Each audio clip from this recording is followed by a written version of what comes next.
In this video, I'm going to be dissecting this photo manipulation edit that I made of Dragonspiral Tower from the Generation 5 Pokemon games, Pokemon Black and White, and Black and White 2.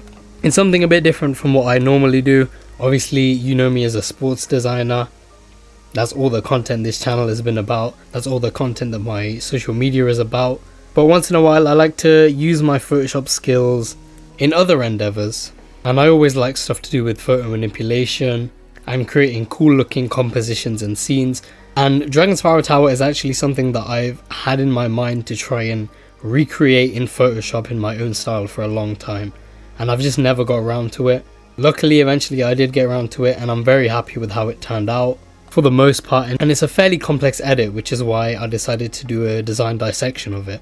It's always more fun to look at those complex edits that involve a lot more, such as like photo manipulation style edits like this one, because there's actually more to dissect. And I feel like for you guys as the viewers, it gives you a lot more insight into what actually goes into making one of these, and it might also help you in terms of showing you all of the blending techniques that I've used in order to achieve this result.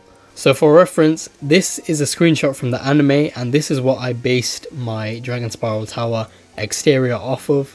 Because in the games you don't really get a faraway view of what the tower looks like from the outside. You can only really see the entrance, and you can only really see inside. Originally, one of my ideas when I had this in concept was to just recreate the inside and then have Reshiram and Zekrom standing on either side and have this like sort of parallel with fire on one side and lightning on the other, because those are both of their types respectively. But I felt like the outside would be a lot easier to achieve, and I think it would help create a bigger scale composition in terms of having a sort of small person character looking up at this like big tower essentially, which just adds to that feeling of surrealism and that sense of wonder that you get from looking at the piece. So essentially what I did for this is I had this image here in the back, and I took these separate like tower images. I can't remember if they were taken from a castle or they were just standalone towers, but I essentially just put them into the places where I felt like they would go, obviously with some changes here and there, and so they all don't look the same. I removed some of these windows like here, just using gen fill, and then levels to add some shadows and some further shadows. These will make more sense once the other elements come on. In fact, I'll put these on now. So after placing all the towers, I essentially ended up with this. And then all that I had to really do was just add some simple shadows just to blend everything together. So I did that using levels. So here it is without anything, and here it is with them, just to try and make sure everything looks cohesive.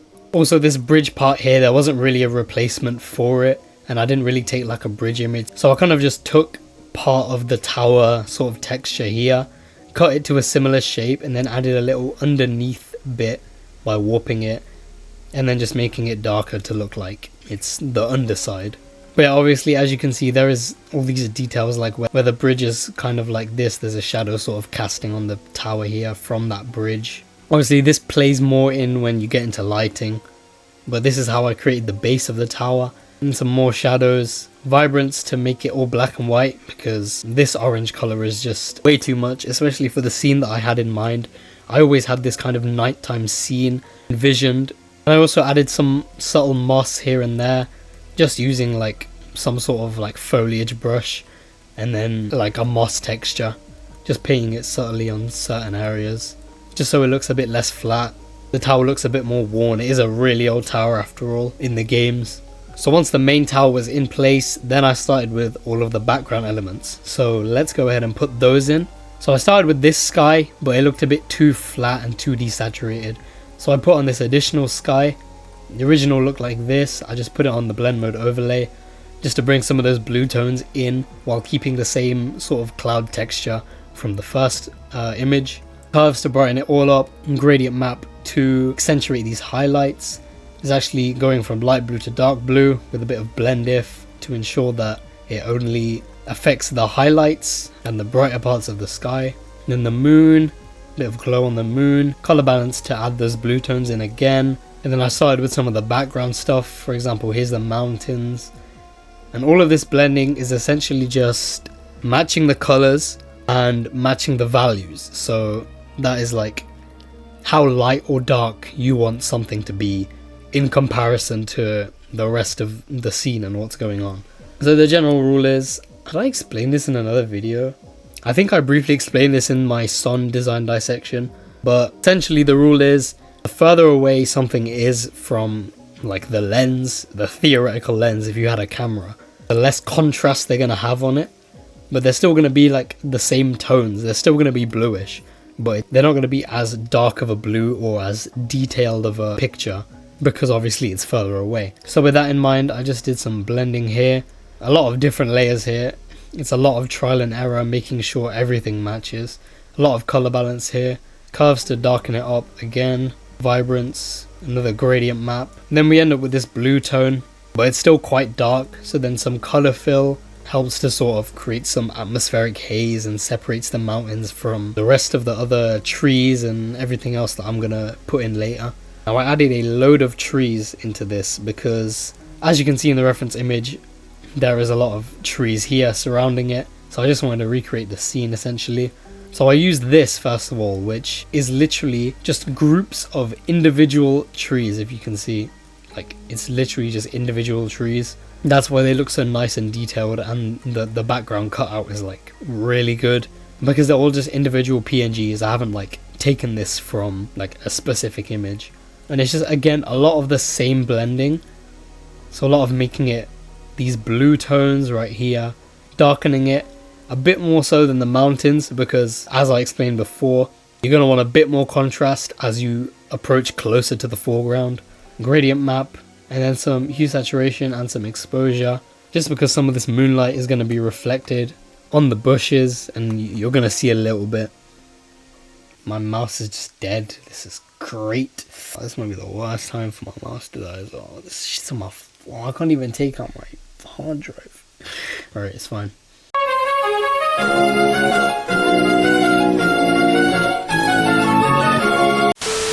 And then some more of that atmospheric haze, just using a color fill layer with some dark blue. This will make more sense once everything else comes in, but this atmospheric haze was essentially just separating it from the other layers of trees. So how I worked this out was, I had a back layer of trees, then I had a layer of trees slightly in front, then I had a layer of trees slightly in front, and then I had a layer of trees right next to the bridge.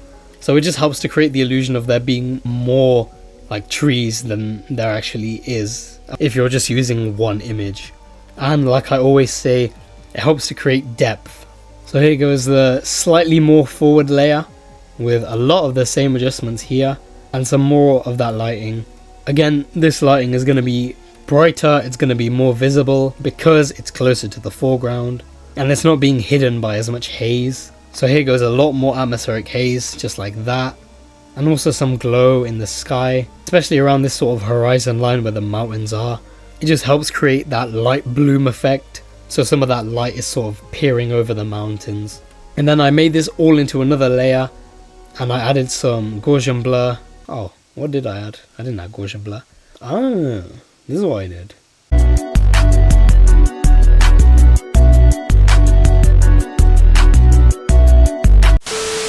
So I went into neural filters and I added some depth blur, and what depth blur will help to do is it will help to make things in the background more blurred and things in the foreground less blurred. You can also easily replicate that using something like field blur, but I think depth blur just does a better job without you having to do as much work, which is always nice. I just realized I removed the tower and I forgot to put it back in, hence why there's this gap between this side of the mountains and that side. But there you go, that looks a lot better already. Already you can see from this background there's this whole smoky, hazy, glowy effect going on, which kind of helps to set the scene for how high up this tower would be and the kind of scene that I'm trying to help create. It just gives that vibe. And here go the same sort of color adjustments and lighting adjustments on the tower. Some exposure to make it darker. Exposure again to make it darker in certain areas. This area will be covered up a bit more by more incoming trees. Curves to brighten it and reduce some shadows a bit because I felt there was too much contrast in comparison to how decontrasted the rest of this is. Color balance, which does a great job at just color matching everything straight away. That looks so much more cohesive and aligned with the rest of it. Gradient map to accentuate it and to add some highlights And then the actual lighting, which makes a lot of difference, especially when you consider the moonlight being here. So the first layer of hue saturation goes in here, second layer goes in here, just to accentuate it. As you can see, again, like I was saying in terms of the shadow work, it's all about details. So for example, here, this tower is obviously, if the light source is coming from this side, this tower is going to be blocking it and it's going to create a shadow like this. So you want to replicate that shadow by not painting light in that area. And that just adds a lot more realism. And then an exposure layer going on top of all of the highlights, just again to match the color of the highlights a bit more to the actual color of the moonlight and the tone of the image. More atmospheric haze going here in front of the tower, a bit of different texture here. Usually I use a standard smoke brush for all of my like haze. Here I use some mist brushes which are a bit smaller just to add a bit more detail. Because everything's already very hazy, I just wanted that little bit of texture, that little bit of detail in some of the smoke surrounding the tower itself. Again, separating the tower from the bridge that's going to come later. Here comes in another layer of trees. This is basically what's hiding this whole tower now. And it's very similar adjustments to other trees, just like this, darkening it a lot more. Obviously, as you can tell, it's a lot darker because there's a lot more contrast, because it's closer to the foreground. Values, etc, etc, everything I was explaining before. And then a gradient map just to add some more of those blue tones. Hue and saturation in some of the areas, and also exposure to add some of that moonlight sort of shining through the trees here and here. A color fill layer directly in front of this area, because that's where the bridge is going to go. For example, if you put it into perspective, here's before, here's after, just adds that little bit of smoke just to separate the bridge, which is like the main foreground element, from the trees which are basically lighting the bridge, if that makes sense. Now there are a lot of adjustments on this bridge right here, you can just tell. So first, vibrance to get rid of all of that yellow tone from the original image. Exposure to match the darkness. More exposure to paint some shadows. Exposure to paint more shadows. Shadows really play a huge part in terms of blending everything together. I think the three main elements to consider when it comes to blending, especially in photo manipulation, is shadows, color, and highlights. That's really and truly all you need to think about. Bringing those blue tones in with color balance, some more curves to darken it, and match the sort of lightness values that the trees around it over here have. A little color fill, obviously opacity about 48, because there's a bit too much detail, just to soften it a bit. Then hue and saturation on these top parts, again with detail. The light is coming from here, so the light will be going here, which means the shadow is going to be reflecting about here on all of these pillars. And it's so detailed that you can see even in these little crevices, light will still sort of reach through, hence why I've painted it there. This other hue and saturation layer, because as you can see, the side of this bridge is like a mesh, so the light is going to pass through anyway, and also the moon is like way above. But yeah, again, it's about painting the light, and then where these pillars are, sort of painting that shadow or removing the highlight, because obviously the whole bridge is not going to be lit up. These pillars are going to create shadows, so it's all about detail, it's all about that realism. Another hue saturation layer for whatever reason. Exposure to brighten the highlights, exposure to brighten these highlights, and then a little hue saturation layer here in yellow, because that's where the guy holding the lantern will come in, and that will be the reflection of the lantern on the bridge. And then another color fill layer to bring some of this haze essentially onto the bridge, so it's not just kind of here. There's a bit of depth because this smoke is also going to be on the bridge. And here I actually decided to add some more depth, because this bridge is obviously surrounded by a ton of trees. So another way that I thought to add depth here is by having some of the trees sort of overhang the bridge. So that's what I did. I duplicated some of these trees and then just put them here by masking them. So for example, here's what the trees would have looked like, and then here's what I masked them to be. So I just took another like foliage sort of brush, and I masked it so that some parts of the trees are like overhanging onto the bridge. And I just added the same color adjustments and hue saturation and exposure from the light that the moonlight is producing. And again, the same on the other side, just like that. It just helps the bridge to look a bit more integrated into the scene and not so separated from the surrounding environment. And then here I put in the guy, who's obviously, he's going to be like our Pokemon trainer, protagonist, whatever you want to call him. So first I painted the shadow. First there is an ambient shadow that goes in here, obviously angled at a similar angle to how the pillars are, because the light is obviously coming from this side, and the way that the pillars are angled, it creates a shadow like this. So I want the shadow of the guy to be a similar angle, and then a little contact shadow for where his feet touch the ground, just nice and dark underneath here. And then a very similar process, matching the values, adding shadows, and then adding highlights, color balance to match the color a bit more, curves just to reduce the contrast and match the rest of the contrast that we've got going on in the other elements, and a little hue saturation layer for where the lantern is. But you may be thinking, where is the lantern? There's no lantern. I thought this guy was grabbing onto a lantern. What happened to his hand? There we go. So I took a hand from a separate image and I just blended that on.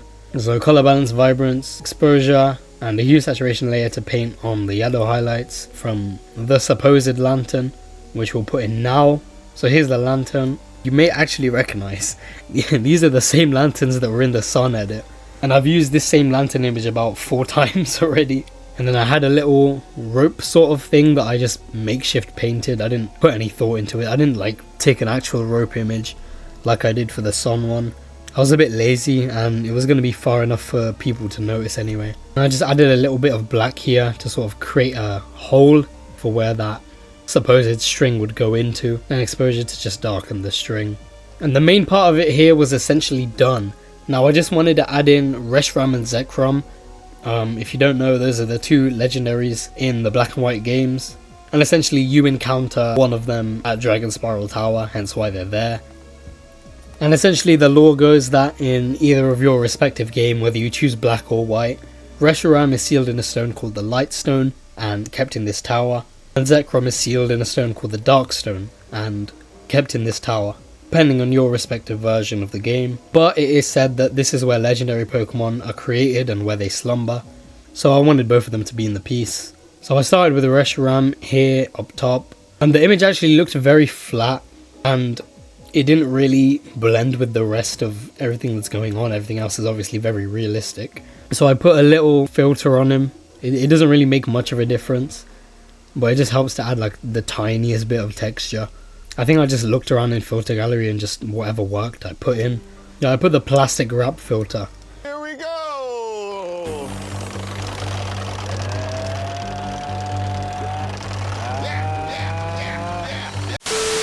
Here I added a blue colour fill layer to match it to the rest of the background, but still a fairly dark blue because it's flying away like far in the background, so it's not going to be too contrasty and you're not going to be able to see too much detail.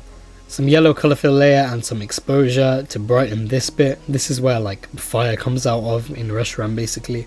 First hue saturation layer goes in, second one goes in. Nothing too crazy, nothing too detailed, but enough to make it look like it's still sort of there in the scene and it's still far away.